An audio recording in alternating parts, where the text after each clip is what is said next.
Oluvannyuma lw'okulaba emboozi eno ebifaananyi bino ku social media ebya postingibwa ba Baninas, ebifaananyi bino byakwata ku bantu bangi nnyo eby'omwana eyali mu mbeera etaali nnungi. So twakola omulimu ogw'amaanyi okulaba nga tugezaako okukwatagana ne ba Banina bano tulabe nga naffe tubaako ettaffaali lye tuteekawo ku mwana ono. So tugenda okukola okunoonyereza wamu ne baganda baffe bano ba Baninas. Banina basajja bayimbi, kuliko Ryan Chris ne Joel. So twakwatagana ne Ryan Chris kubanga ye waali wadde Joel abadde taliwo. So tukwatagana tugenda okukola research ng'omwana ono abeera Hoima, kitundu kye bayita Kyangwali. So tukola enteekateeka, twamiitinze ku Sunday ne tubukeeza nkokola okulaba nga tujja mu kitundu kino. Okuva Hoima mu town okutuuka wano we tuli otambulira ddala kilometers 7.7 okutuuka wano we tuli olunaku olwaleero. Naye ekirungi tubadde ne driver omulungi ennyo omukulu Saalo nga atuvuze bulungi okulaba nga tutuuka wamu ne ttiimu nga gye tuzze nayo yonna. Naye kyewuunyisa nti emboozi y'omwana ono yeewuunyisa. Maama taliiwo. Tugenda kumanya n'ebisingawo ku ebyo. So kigenda kutuwa ekyokuyiga nti ebiseera ebisinga tulaba abantu abali mu kibuga nga bakaba ennaku bakaba amaziga, naye abantu bali mu kyalo eno b'otunyala ate n'ogamba mazima ddala oba abantu betulina okuyamba balina kubeera ba mu kyalo bokka, naye ng'okuyambako tekugwayo. Nze Happy King Uganda muzzukulu wa Mugema nga tuli Hoima ekitundu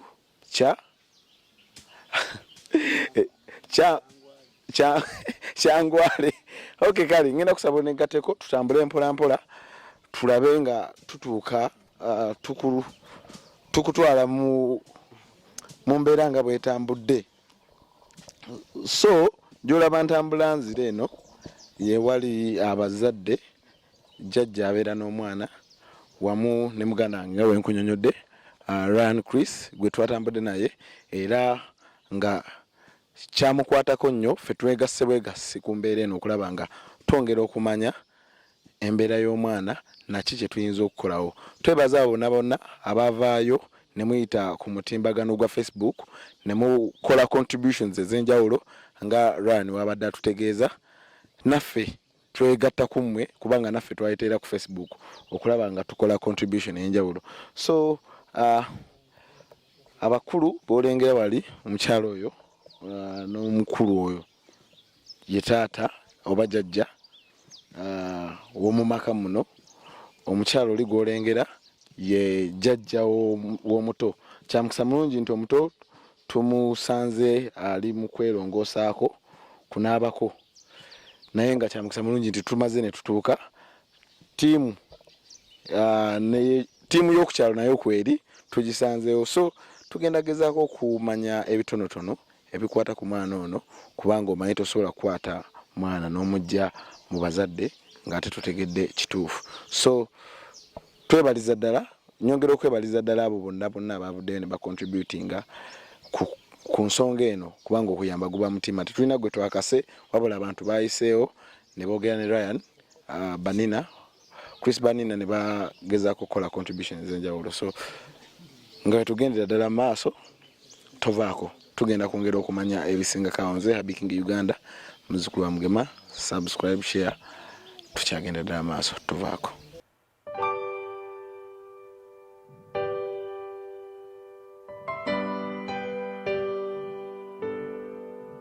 Sirina chendi bwemba sirinawe ninga ekipapula ekitwalibwa empewo, era bwemba sirinawe ninga endiga etalina nsumba. Neetaaga kwe okusomoka ennyanja mugana amayengo simalako, era nindiridde nze onda. Yes, abalungi abagalwa wamu nammwe mwenna abasubscribinga abasharinga stories zaffe zino, mwebale nnyo bannange, tusiimira ddala omulimu gwe mukola. Nze Happy King Uganda muzzukulu wa Mugema. Kakati olwaleero emboozi y'omwana gye nakuleeteddeko olunaku lw'eggulo. Nabadde saagala nkuleetera emboozi eno nga sisoose kujja kifu ku maaso, so nasoose ne nkuterayo ka vidiyo olabe entandikwa ya bino byonna we yava. Walabye awo omwana ono waliwo omukyala ayitibwa Dokas yamupostinga ku TikTok. We yamupostinga Banina ne bamulaba ne bamupostinga ku Facebook yaabwe nga bamunoonya, era omukyala oyo omwoyo n'avaayo n'ababuulira omwana oyo waali. So nange ne mbegattako tusobola okubeera nga tunoonya omwana ono paka otwasobodde okubeera nga tugenda e Hoima. Omwana ono gye twasobodde okumusanga twamusanze mu mbeera etali nnungi nga ogenda okubeera ng'olaba. Naye tugenda sooka olwaleero tuyiteko mu kyawandiikibwa ekya Isaiah chapter 60 verse 1. Kino kigamba nti golokoka yaka, kubanga omusana gwo gutuuse n'ekitiibwa kya Mukama kikuviiriddeyo. Bw'oba wekkaanyiza bulungi ka vidiyo k'omwana ono ng'alima, kakulagira ddala nti talina ssuubi, ate alima alaga mulwadde, naye alima alimu okutya nti singa wadde mulwadde naye singa aba talimye embeera eyinza okujjawo ng'ate nzibu nnyo. So kiragira ddala nti waliwo embeera gy'ayitamu etasoboka. Ekitundu ekyokubiri ekya Isaiah chapter 60 kigamba nti kubanga laba ekizikiza kiribikka ku nsi, n'ekizikiza ekikutte kiribikka ku mawanga, naye Mukama alikuviirayo n'ekitiibwa kye kirirabika ku ggwe. Kakati this was a call, yali nka ssimu Katonda gy'akubira omukyala eyakwata omwana ono n'amupostinga ku TikTok. Essimu y'emu eyo Katonda n'agikuba ng'agiyisa mu Banina. Katonda y'omu, nange n'aginkubira nga Biking Uganda, neegatte ku baganda bange bano Banina tulabe nga tutaasa obulamu bw'omwana ono. Kyawandiikibwa ekyokusatu ne kigamba n'amawanga galijja eri omusana gwo, ne bakabaka balijja eri okumasaamasaako ng'ovaayo. Oba bannaye munfuna, tetwakalubiriziddwamu nga bwegenda okubeera ng'olaba. Omwana ono yabadde aliko omukisa ogw'enjawulo era twasobodde okubeera nga tumutaasa. Ekyawandiikibwa ekyokuna ne kigamba nti yimusa amaaso go omageemage olabe bonna benkuŋŋaanyizza wamu bajja gy'oli. Batabani bo balijjanga bava wala, ne bawala bo baliwerekerwa ku mbiriizi. Bannaye muwulire Bayibuli eno egenda neeyogera ku bintu ne weewuunya. Isaiah chapter 60 verse 4 egamba nti yimusa amaaso go omageemage olabe bonna beekuŋŋaanyizza wamu nga we twekuŋŋaanyiza ne tugenda e Hoima tulabe omwana ono. Neeyongerako negamba nti bajja gy'oli, batabani bo balijja nga bava wala. Mazima ddala balamu okuva e Kampala okutuuka e Hoima, ne bawala bo baliwerekerwa ku mbiriizi.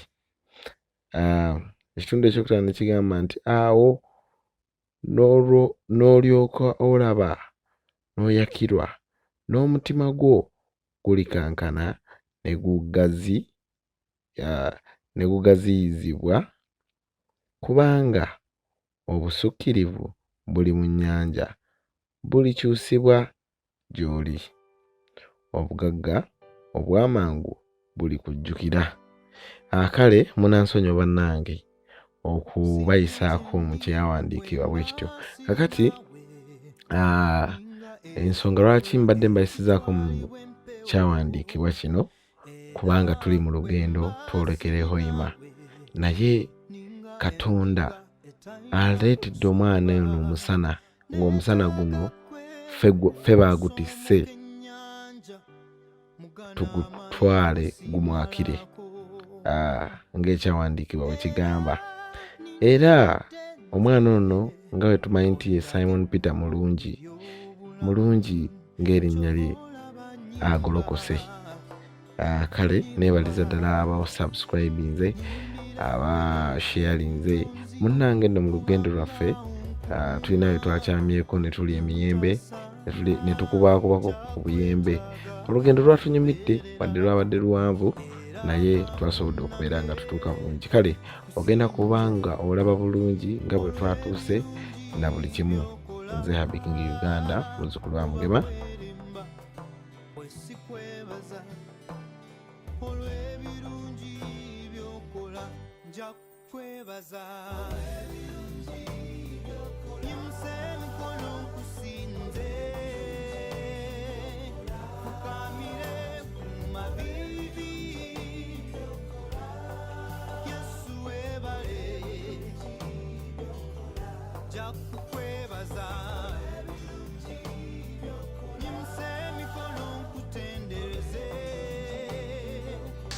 Kale. Yona leo kuna hapa.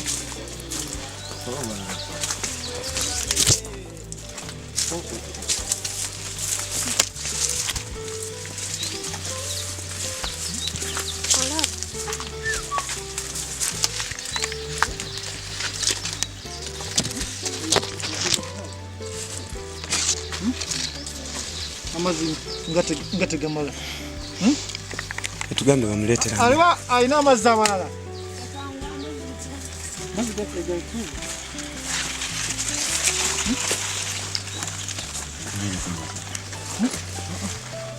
Amazi machi. Bali mazi malala. Bulungi. Bulungi tamungi. Bali kwetwa bulungi.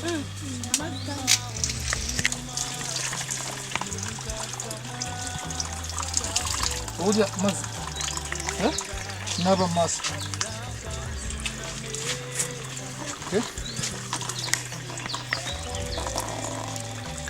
Waba chikende kampa. Waba si. Mazi, tegakuma. Tegakuma. Hey. Yango yeze zero. Rose. Pata. Mani kusaba. Mani kusaba.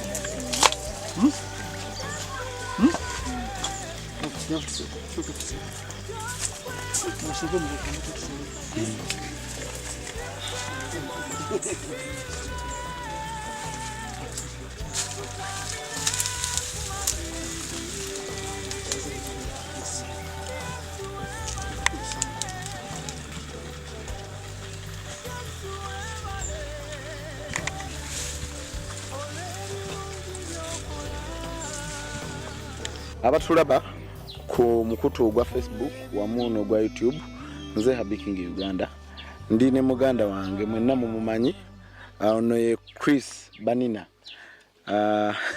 Abasinga tembawule ekyo kyonkimanyi naye tuli Hoima story y'omutono mwagiraba ya posting ebifaananyi bino ng'omwana ono embeera gy'alimu ffenna twagiraba era bw'oba omulaba olabira ddala nga yeetaaga medical attention. So ensonga etulese wano kulaba abazadde basobola okutukkiriza ne tubaako ekyamaanyi kye tukolawo n'ebirala ebisinga Ryan agenda kwongera okubategeeza kubanga ye abadde afuna direct communication okuva eno. Ffe twegatta bwegasi ku mulimu guno okulaba nga naffe kyatukwatako nga ekyakwata ku bantu abalala baavaayo ne bacontributinga. So muganda wange soko buuze kuba tulaba abatulaba n'abatuwuliriza Mukama baagala nnyo nga bwe napostinga omwana ono nga munoonya Katonda tusobozesezza ne tumusanga ne tumusiŋŋaana ne twogera ne jjajja omusajja nasobodde okwogerako ne maama we neraba kuba tusobodde kumusangawo n'ekirungi kya byonna omwana tumusanze mwebale bonna mwenna abanyambako okunoonya omwana n'abo abanyambako okuba nti mubaako ne kyemucontributinga okutuuka wano sebyano tujja byogerako ne tukyalinze chairman kirabika atuuse. Okay, nga tetunalaba ku chairman vice chairman okay naye era akola vice akolanga chairman kyekimu. Okay kale kakati Ryan abantu bano bajja ne balaba ebifaananyi bino ku Facebook twabisokera ddala biraba ku page ya Banina page yamwe so ebifaananyi bino bijjawa obufaananyi nibawe nabusanga ku TikTok obuwono kati nendaba embeera gyalimu ne munoonya kumupostinga naye saa kumupostinga nena postinga because naye munoonya nga simanyi waali nga sinaba kumufuna bwe namufuna nenjagala okugamba abantu nti mufunye kati awo ebya kamera byagiramu nesi si ekikulu naye ekikulu kuyamba mwana kati kyekikulu. Okay kale nga owulidde tugenda kwogeramuko ne chairman katono nnyo twongere okumanya procedures entuufu ze tulina kubanga ono muntu so tosobola mujja mu bantu babadde bamukuziza kutuuka wano anyway tugenda tambula awo bwetyo mpola mpola katugeremu ne chairman katono tovaako.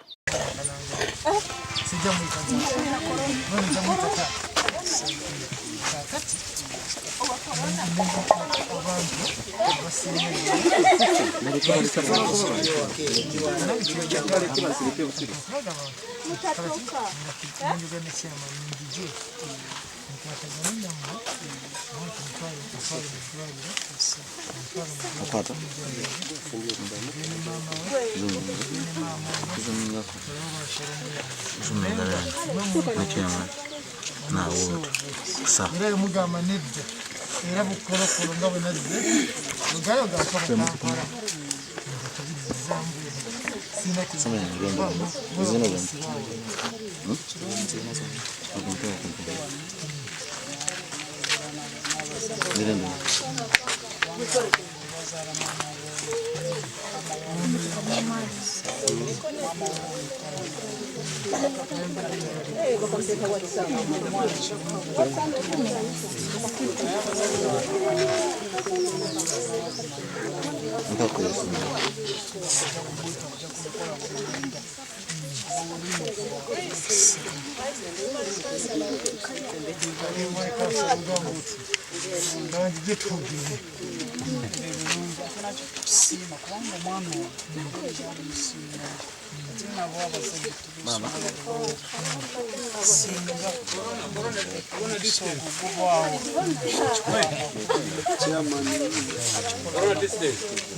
Ameze na sabuni brai.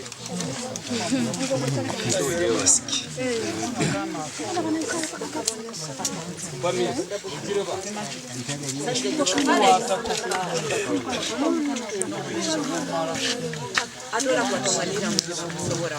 Uwezo kutesowesha msotero.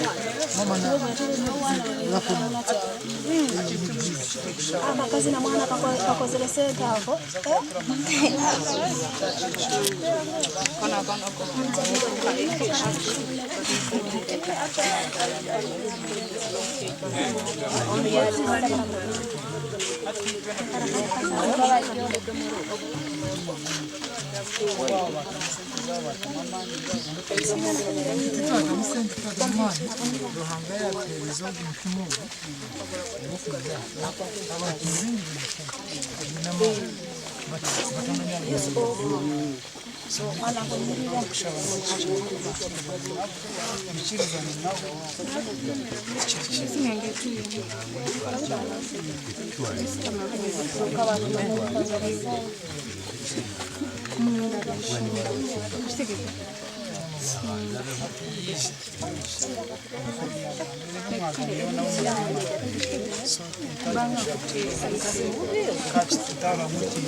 Shoboro yentanda yatuletire eyumuramanyi mwebale ole munonga amazina abagorogoza Fred Vice Chairman nyoti nkishagaruka bichairman yagambo kwendenda kubanza kubanjura omuharo wakozire mission yo kugira ngo aba bamanyogo umwana ija bakurebe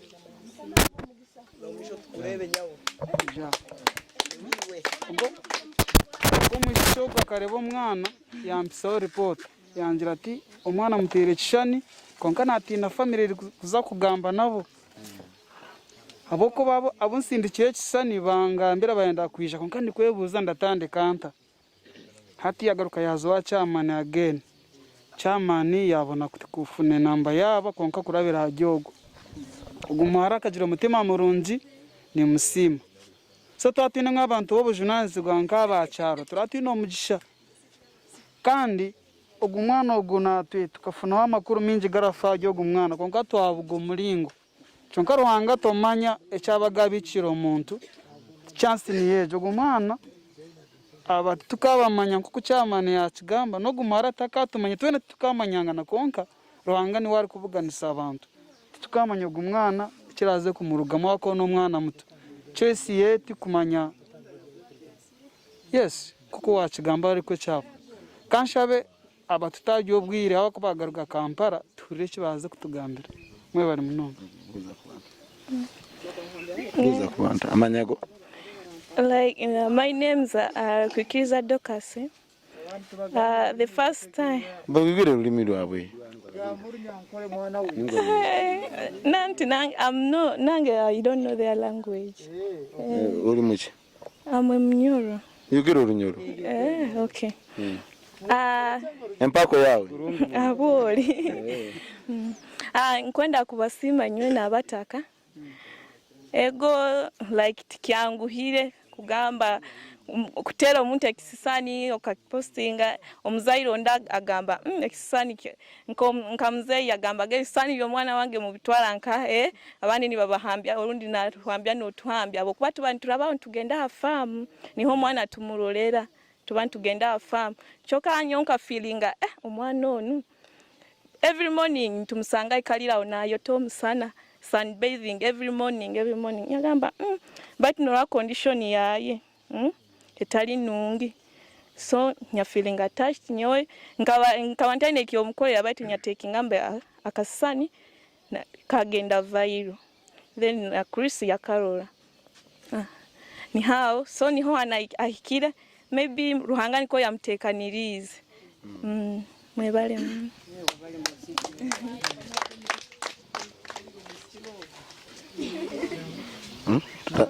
ogerao kati njogerechi okay kali kwetuli sebo okay abatulaba abantu bokukyalo banange twogere Luganda munulira urache kasindala murachengo Luganda otugamba runyankore duona kangamba runyankore nkareba mwana ogu nkareba ekishani ky'omwana ogu yankwasa embabazi na mta Facebook yanje namuronda ogo nakwatana no mushogwe ya twagamba na simu katogera Luganda kakati netogera ku simu na niwe yampikiza nagamba na chairman ya gamba na tatogu na mamogu nagamba na mama w'omwana na mteresimu ngo nje nyambo mwana ogu banyikiriza nichecho abwenchi ndya nimba kunda munonga ruhanga n'abakunda munonga ni ruhanga ya ndeta so mwena nimba kunda munonga mumpe munyesize munyesige nkwatagane na banywani banje tuyamba omwana ogu tumutwara mu rarro tumutwara mbaraguzi turebe turayenga afuna obujanjabi tulabe oba tutongerayo netukiwusa obulamu bwe netumutwala ku ssomero netwakyayinza okukola nenga katonda yayinza obikola byonna. It's only God who can do that. But I love you very much, and we're doing this because of the many people who got attached with this kid, and maybe God is using us to help this kid. To change his life. Yeah, to change his life. And not only his life, and even the family's life. True. So we want to work hand in hand with you and the family so that we can help each other. But rather than that, I love you very much, and let's talk with the parents and we see what we can do. Okay, kale okwongerezaako abatulaba ku YouTube ne ku Facebook, omwana Wuno tumutuuseeko n'abazadde tubalabye, ba chairman nabo bagezezaako clarifying ensonga eno okulaba nga wabaawo ekikolebwa. So olukusa tusigaza lw'abazadde, naye nga twagezezaako okugera ne mama w'omwana. Chris yayogeddeko ne mama w'omwana. Mama w'omwana ye n'atugamba nti talina buzibu, wabula taliiwo ali Masindi nga bwe twategeezeddwako olunaku lw'eggulo, naye n'atusindika wano. Chris yayogedde naye n'amugamba bw'anaaba asobodde kuba yatugambye mugonvugonvu, yatugambye mugonvugonvu ayinza obutasobola kubeerawo. So ne tumusaba tulabe oba asobola okubeerawo, naye era tuzze nga taliiwo, saalabika embeera yamulemeredde olw'obulwadde. Tufunye omukisa mulungi nti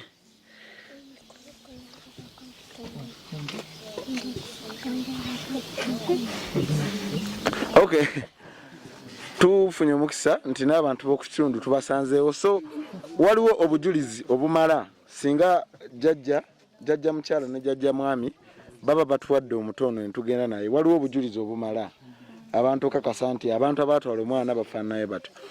Ono muntu muyimbi tebali atamumanyi, muntu mwangu wako akisesinga, si bwe kiri? So tewaliwo wogenda gamba nti abamu tutte temwina gye mugenda bajja. Ono omuyimbi ennyimba ze zizannya ku vidiyo ne bojja e Kampala n'osanga busanze muntu mulala asobola okutwala ono wakola ki wabeera. Nze nkola shows ezinyamba abantu, tukola show tutuukira abantu abalinga bano ne tugezaako naffe okulaba nga tubawo obuyambi. So nange nalaba muganda wange ono ng'apostinze omwana ono ne kinkwatako nnyo. Olwa experience twali tusabye abazadde bamuleeta eri, naye ne tugamba tukole ekisoboka tutuukewo ku ground tumanye ddala ki ekituufu ekiriwo, tumanye n'abazadde ki kye bagamba n'abantu b'omu kitundu. So tufunye omukisa nti wadde wala naye era tumaze ne tutuuka. So tugenda kwogeramuko n'abazadde wano, jjajja mukyala ne jjajja mwami, tuwulire kye bagamba. Ekinaaba kigenze maaso kyonna kye tujja ogenda nakyo, baba bamutuwadde tujja genda naye, era tujja kukolera wamu okulaba nga obulamu bw'omwana ono bukyuka. Tomanya Katonda yaleese omwana ono mu kamera, eyaleeta omuntu yali ayitawo omukyala ono yali ayitawo n'akwata ka vidiyo ako n'akateekayo. Ono yalinga malayika esevinga omwana ono. So kati naffe twegasse ku malayika endala eziyinza okukyusa obulamu bw'omwana ono. Ate n'abazadde kyemusaba bategeere nti omwana ono ayinza okuba nga yenkomerero y'okubonaabona kwabwe nga yagenda okyusa obulamu bwabwe, kubanga Katonda waalabidde omuntu bayita wata Kyangwali amutwala e Kampala. Katonda alabika omwana ono alina kyali, naffe abagenda omuyamba kye tutamanyi.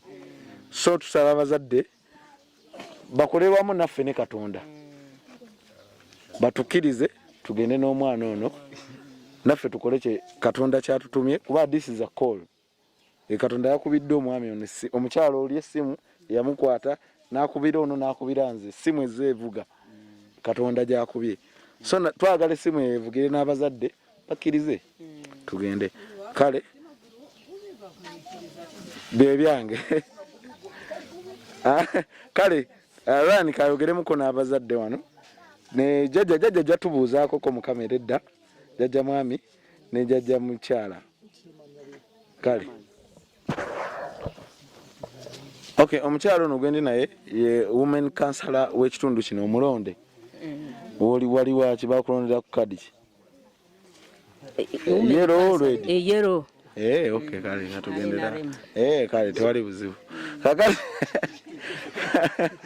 Kakati ono women counselor omukyala omulonde ow'omu kitundu kino naye tugenda kwogeramuko naye. Omanyi ekitundu kibaako abakulu abakitwala, so ono y'omu ku bakulu abatwala ekitundu kino, si bwe kiri? So agenda tubuuzaako atubuulira amannya ge. Omwana ono badde omulabidde ebbanga ki? Ayinaho nk'emyezi nk'etaano. Myezi nk'etaano. Kati ogenda tunyumizaako embeera gy'omulabyemu entonotono.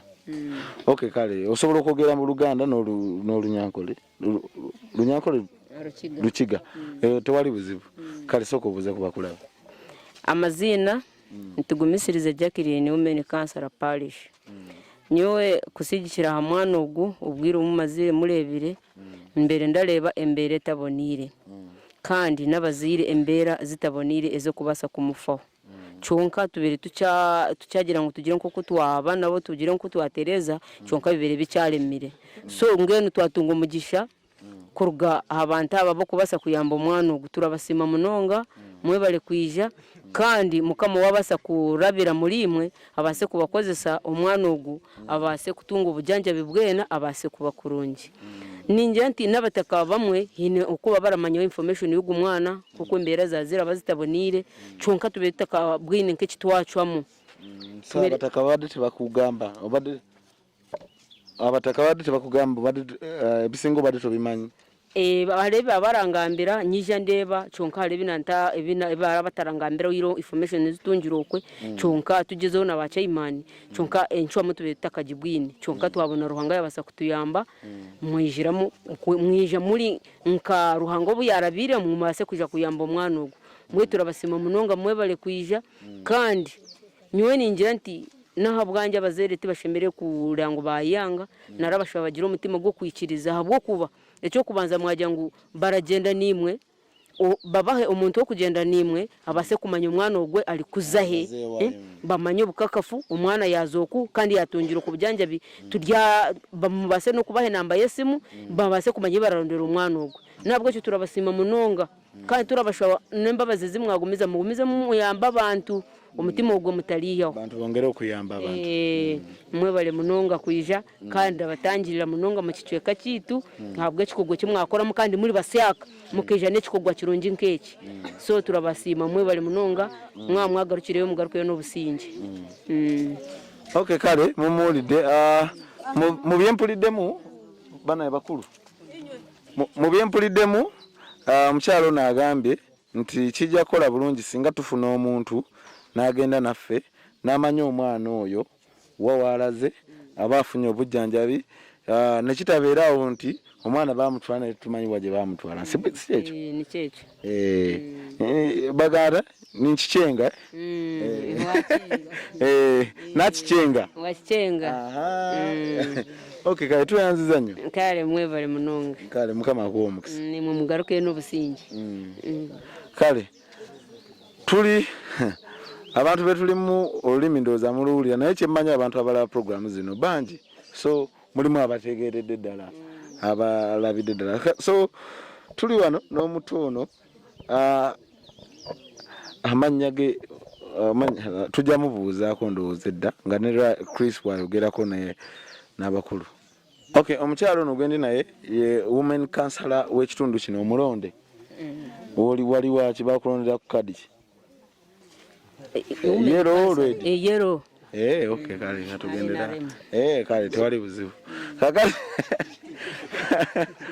kakati ono women councillor omukyalo omulonde omu kitundu kino naye tugenda kwogeramuko naye omanyi ekitundu kibaako abakulu abakitwala so ono y'omu ku bakulu abatwala ekitundu kino si bwe kiri so agenda tubuuzaako atubulira amanya ge nembe omwana ono badde omulabidde ebbanga ki ayineho nk'emyezi nk'etaano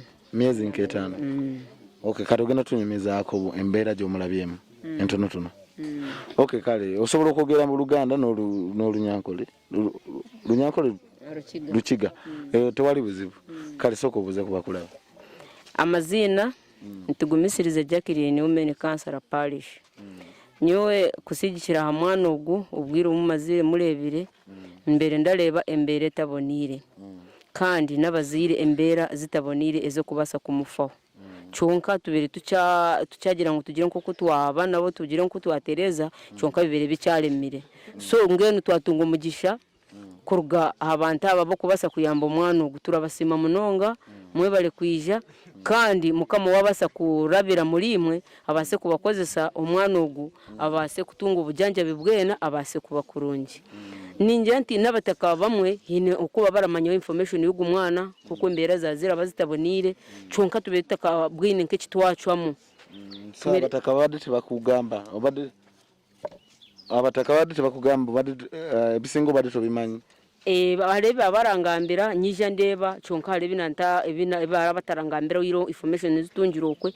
kyonka tugezeho na bachaimani kyonka enchwa mutu betaka jibwini kyonka twabona ruhanga yabasa kutuyamba mwija muri nka ruhango buyarabire mu mase kuja kuyamba omwana ogo mwe turabasima munonga mwe bale kuija kandi nywe ningira nti naha bwanje abazere tibashemere kurango bayanga narabashaba bagira umutima gwo kwikiriza habwo kuba ecyo kubanza mwajya ngo baragenda nimwe babahe umuntu wo kugenda nimwe abase kumanya umwana ogwe ali kuzahe bamanye bukakafu umwana yazoku kandi yatungira ku bujanja turya bamubase no kubahe namba yesimu babase kumanya bararondera umwana ogwe nabwo cyo turabasima munonga kandi turabashaba nembabaze zimwagumiza mugumize mu yamba abantu umutima ogwo mutaliyo abantu bongere okuyamba abantu mwe bale munonga kuija kandi abatangirira munonga mu kicweka kitu ntabwo ekikogwe kimwakoramo kandi muri basyaka mukija n'ekikogwa kirungi nkeki so turabasima mwe bale munonga mwagarukireyo mugarukeyo n'obusingi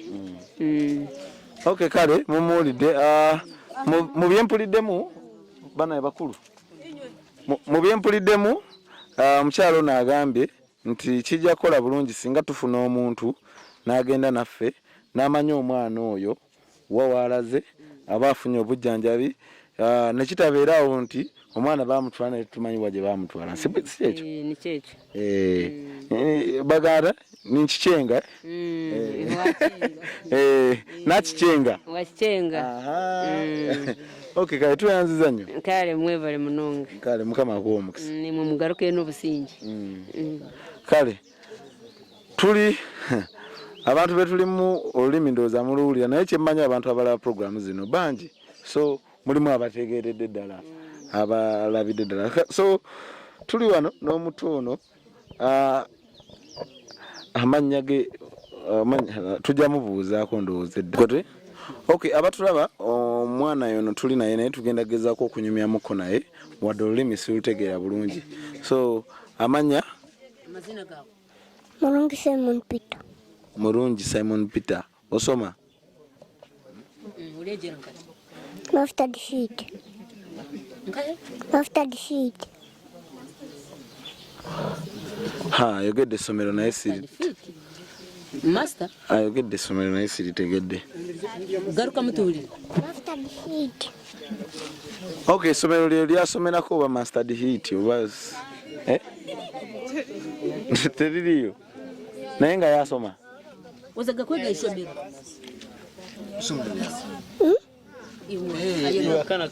Wasomera nga Masindi. Mwejera gankati. Alikuga Masindi. Musoka muleke. Okay, ngenda kubasaba bangambire ka bakyala basirike ko barabashaba. Njogereko n'omwana ono tuwulire kuba ayogera mpola so we mba mulekana tetumuwulira yali abeera Masindi wali obeera Masindi oyagala agenda Kampala oyagala agenda Kampala okay mumbulize kayagala kubeera kinga akuze waba wakuzire urahura olendo beki obuwota oyagala kubeera kinga okuze olenda kuba master olenda kuba doctor yogera president olenda kuboha President.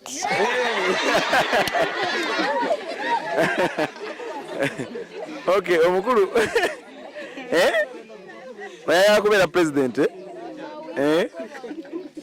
mubuze lwaki ayagala kubeera president lwaki ayagala kubeera president Okutera mahuri. Tera mahuri ngwalenda kutera mahuri Tera mahuri. kuba president ng'okuba amawulire ate ekirala ekindi rahura olenda ngo obeki okoleki onda kuba MP onda kuba dokita onda kuba nasi MP wa Kyangwali. Okay kale talina nnyo bigambo bingi naye kasita tufunyeeko k'ebitonotono. Tweyanziza nnyo kale abatulaba tovaako katulinde Chris amala okwogerako n'abazadde tumanye ekiddako. Nze Habiking Uganda yongera okusubscribinga yongera okusharinga naye bambi nawe obeera eyo ng'olinayo omuntu gw'omanyi ku kyalo okwo ng'embeera nzibuzibu ogezaako okuyamba kubanga okuyambako guba mutima ate okuyamba buli woyamba Katonda naye akwongera emikisa. Kati tutamanyi mubeera wa tubafuna tuta enebadde chance y'omwisiko ono chance etulese kuno ebadde y'omwisiko ono so twaba ngeno hoja nguti alinko gumuhara nabwo kana kakakara gumukabate uyambe turataramanya turabutunga tuta tutaramanya abantu barabasa kuyamba nkabana nkaba batine ubweyambe so obu twabamanya turazaguma turagezeho kugira ngo twakwatagana nimwe ishunga ya bintu y'obusasi bw'abantu nko kubara bali mu kubonabona mu bicweka n'abakade rero n'abakade ni bengi abatonotono abatane basula n'abatine okunyama batemireho batine naho kuhinga bona balimu chonka twataramanya ubuyambi turabafuna tuta turarabira mu muhanda ki kale njako enamba yange kale webalesebe kukwatagana webalesebe kale oli ku Habiking Uganda media tuvaako. Okay kale abatulaba ngawe muwulidde twogeddeko n'omuto omutaagambe ayagala kubeera president atenga MP wa Kyangwale. So abantu mufunye MP wona ajja essaawa yonna mumulabiranga ddala. Kale bwe twa run okutwaliza wamu olw'obudde bwe tulina obutono omukulu ono ya Postinga ebifaananyi ebyo bantu bangi mwavaayo ne mugezaako kubeera nga muyamba okulaba nga muyamba omwana ono naye nga tubeebaza olw'omutima omulungi. So bwe twabadde tujja tetwazza engalo nkalu. So chairman mukulu kayongerizeeko awo wenkome kubanga nze olulimi silutegeera bulungi so nja musaba ayagezeeko okuwanjula ebitulese n'abo abacontributing abutonotono. Siman chairman njogedde ne chairman ne kansala women kansala ne vice w'ekitundu ne jajja mwami ne banzikiriza okumpa omwana tugenda genda ku poliisi tulabe nga bwe tukimaliriza poliisi emanye nti ndina omwana then waliwo n'ebintu ebitono bye twaleetedde famire naye nga tuba tugezaako okubalaga nti mwebale abayambye okunsobozesa okunsindika n'enjija wano mwebale nnyo kati katuleete ebintu tubireke wano tugende ku poliisi tufune ebbaluwa etukkiriza okugenda n'omwana e Kampala okumutwala mu ddwaliro n'okulaba nga twongerezaako jjajja mwami agenda kujja enkya e Kampala tasobodde kujja naffe olwaliro e Kampala naye agenda kujja e Kampala enkya then alabe omwana wanaabeera ali then tujja kuba tubagamba ekiddako. Kale nga owulidde tugenda kuleeta bintu kati so ngenda kusaba otwegatteko lwakuba nti jjajja mwami kati nga tuleeta ebintu nze kambuuze ku jjajja mwami ne jjajja mukyala nabo mubamanye.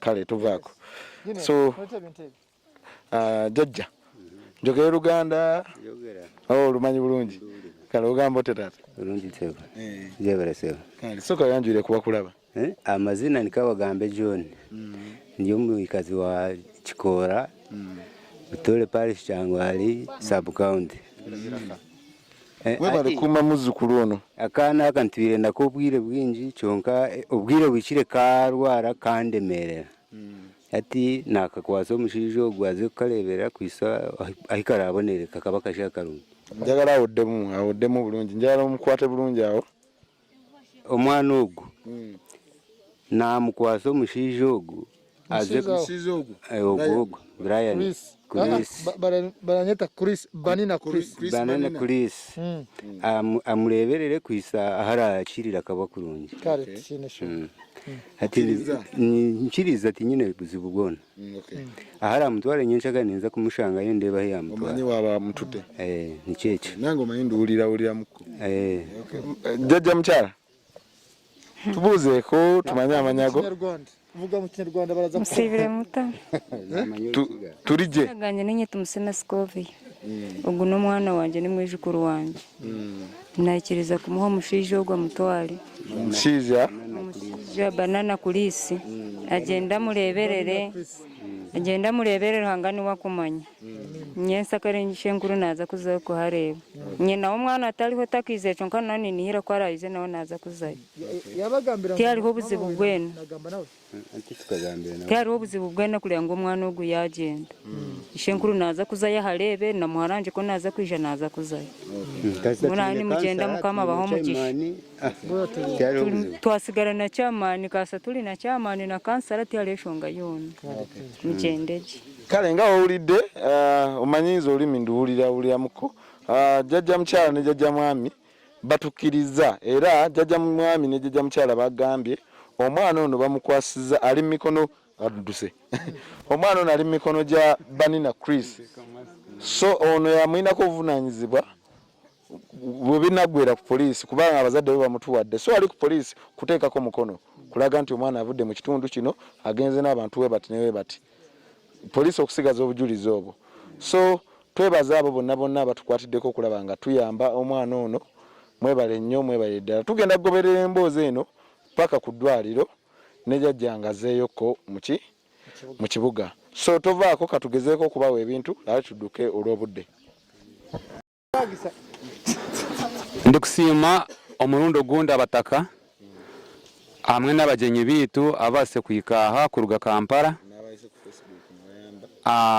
n'abanyamawulire mwena bajja abataka mwena ekituliheze sha okuna n'abagambire nti omwana ogu abale kwenda kumutwara Kampala kyonka nyina w'omwana taliho nyo mwazi tugambire nawe ajja omugwire bamusinkira sete nga yije kyonka zisha simu yeteriho kyonka abaziire ishenkuru w'omwana ne nyirenkuru w'omwana bagamba kusigikira obulemeezi bw'amazire n'ogwo mwana nibenda ngo omwana amutwale Kampala kyonka nyewe nka chairman ninga shinka government nayenda nti abantu bano mbatwale ha polisi bakole report amwe na bishenkuru w'omwana bakole report ha polisi emanye ekiri kugenda mu misho nyensakale batija kugamba abazere w'omwana batija kugamba nga polisi yakolegana na chairman ubundi yamahaka sete batwara omwana witu so nicho twenze ngo tuzaha polisi bakole report polisi emanye omwana omulingo gwe yagendamu kandi n'abazere beyikirizo mesho ga polisi so nibigamba ebyo polisi na timu yawe mwamwayikire Kampala mugende n'obusinge kandi namwe abataka mwagaruka mu mugyaro byanyu mugende n'obusinge nasigara ndi nyasigire kuri Christopher chairman LC wano Chikora. Soba, I'm the one who can trust, telling the truth. Dale. If you are looking for love, tegumala. Siri kuyisa bubi. Neja modemo. Katula bana asinga kono. Katugende. Amide kona, sitepite kona. Siku me my lover, tulamiti vitava, tulamiti vitava. I win a one katrans, dali, mwana te kumpalava, siku isabubi, say love for me, akatrans, say love for me, akale, say love for me, akatrans. Today was kati bonna basinze bonna babangudde bonna ngenda boy kirabo kale mubyawo kati mukamanya akamula kyalo ketwa tuyimba ne tuyimbe kati tukole social distance njijeko masiki tuyimbe sewa kiri tuzine kale ngenda kusibula wamu ne vice chairman waffe batulaba mwebale nnyo mwebali eddala okuyamba abantu mwebali eddala leero tutambulira ddala olugendo luwanvu ennyo ndi ne vice chairman sibula kubatulabe kale neyanziza ku lwekyo bingi ebyetogeddeko ku nsonga zino ku maka gano nga abakulu bano bakyalidde famire eno naye ekisa ekyo ky'omutima omulungi nsaba beeyongere okwagala katusabe olugendo olulungi munaawe tulamukiza ngaayo nga mutuuseeyo. Kale ngenda kubanga mbasibulira wano naye famire y'obwettu wetugirese nsigadde Baking Uganda nebaliza ddala omukyala Olivia eyatukwatiddeko kulaba nga tutuuka wano wamu n'abantu abalala bonna abatukwatiddeko. Amazina yali Bagorogoza Fred, Vice Chairman w'ekikiweka kya Kikoola Kyangwali Kikube District. Weewaawo. Kale ngenda basibulira wano ngenda kusaba ata 10 na mpeera bankomere naye nga tugenda kusigala ne story eno nga tugigoberera paka ku lunaku olusembayo. Nze Baking Uganda tovaako.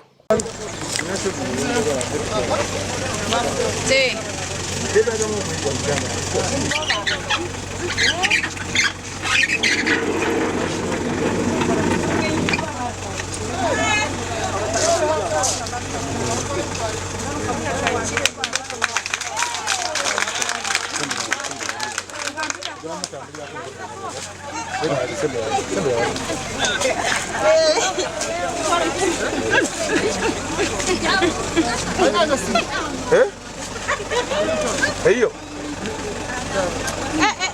Tia mano deve jana.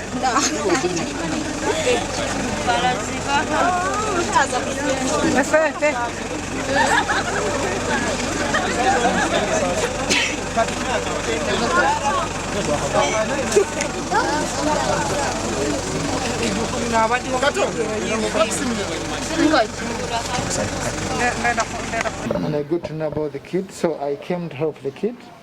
I talked to the parents, I talked to the chairman, I communicated with the chairman, and I communicated with the mother. I asked her whether it's okay to help the kid, to take to the hospital, and to see whether how I can help him, maybe to change his life. Yeah, so that's the reason why we're here. And then after talking to the chairman, I had to leave Kampala. I come this side. I came, I met the chairman, I came the grandmother and the grandfather to the kid. So they told me that it's okay to give me the permission of going with the kid. The grandfather is here. He will be coming tomorrow to see, because he couldn't make it today to go with us. He will be making it tomorrow to see my place, to see where I live, and to see where the kid is. So you're working in which company? Me, I'm an artist. I'm a musician. I'm called Banina Chris. You are staying where? I'm staying in Bukoto. Bukoto? Yes. Hey, Bukoto. Yes, sir. Now you are not heading any group of maybe orphans or whatever? No. I was but just, again, how? Okay, how are you connected with this woman? Which one? This woman? This woman, I'm connected with her because she's the one I got to know this kid. Now the kid, who produced this kid? The mother is in Masindi. The mom. Why is in Masindi and leaving this kid around here? I don't know. That's the reason why I'm here. I got here because I asked her why. I'm asking you, why the mother is in Masindi? For me, I also have no idea, but the granddad is here. He's the one who knows. Grandfather. He's the one. From Kampala? No. He stays with the boy. And I'm asking you, you old man. Ati chikarujirira nkaha omwana kubera nawe kandi ine nyina omwana ogwo akazarwa muhara wanje muhara wanje ariyo kuriya atwiyazira omwana kwiyazira omwana yamunagaho yagenda yashwegwa handi kuyashwegwa handi ati nyoni ikara nakanaka atubwire kubwaye kire karwara najaje abana aremesebwa ati niko kufuna ogu akajanga ina bakubasa kumpereza bakamunyamba ati niko banukwija niko tukashona n'ogu nyina wako na manyango buri mukatwara she should be present. No, even I sent her. I talked to her yesterday when I was in Kampala. I wanted her to come yesterday because I called her around 8 in the morning. So after calling her 8 in the morning, she told me that the only problem is to send her money because she was a little bit sick. Then the only problem to send her money to come. She was supposed to come yesterday, I sent her money, the transport from Masindi to here. But now her phone is So like when I sent the money, after sending the money, the phone went off. I tried calling her at night to see whether the phone is on. I tried calling her in the morning. The phone is not on until I got here. But I sent her the message. I was expecting to find her here. When I got here, does it need to book them? Was it necessary for arrangement? Was they accepted? You see, everything it needs our DPC. It could be good if you could pass at the administration, since it's the overall. Because we as police, we have no problem since the parents have accepted. Yeah. But again, the DPC leaving the district. To another district. She should also know. So we have to also pass the administration at the DPC's office. Yes. Will we find him there? But she stays nearby. She stays nearby. Okay. Could be good. Yeah. Because when you live here and you take this kid to Kampala, any problem arises, how did he leave the district to other districts? Another district, yeah. Or other districts, because jumping here and there. Yeah, also it could do. Is it on the same road? Yeah. Kampala? Yes. It's okay then, because we wanted to at least leave this tarmac road before it gets dark. Okay. But again, it is okay. She stays nearby, or CID is nearby. Like we can go with you or? Me? So for you, it's okay with you for us to go with the kid. But we need to see the DPC. And woman counselor. This is one is woman counselor. Letter? Is there any letter they can make so that to authorize us to we can go to the DPC and put on a stamp? No, me writing. We don't need to. They are the ones who know you. Okay. They are the ones to visit. And they are the kid. They are the parents. Now, how comes it? Is it a case for police? So, it is not a case. It's for not police. a police case. No. So helping. What about, because we wanted to verify, as we leave the place. So can't he, before he comes to Kampala like tomorrow, can't he go and see the DPC? We have to see the DPC before we leave. Yeah. Because leaving a district to another district, it is an offense. Okay. Taking somebody. Okay. You can go with him, or he stays there, then he comes back there tomorrow, or the vehicles are there. It could be better.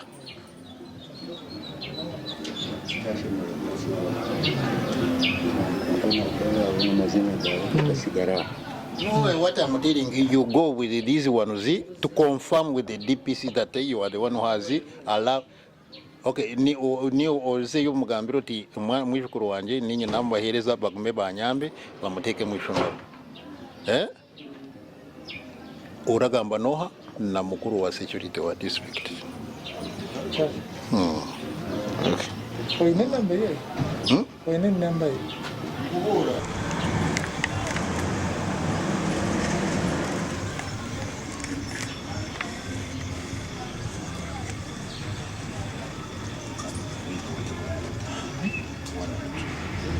This is one.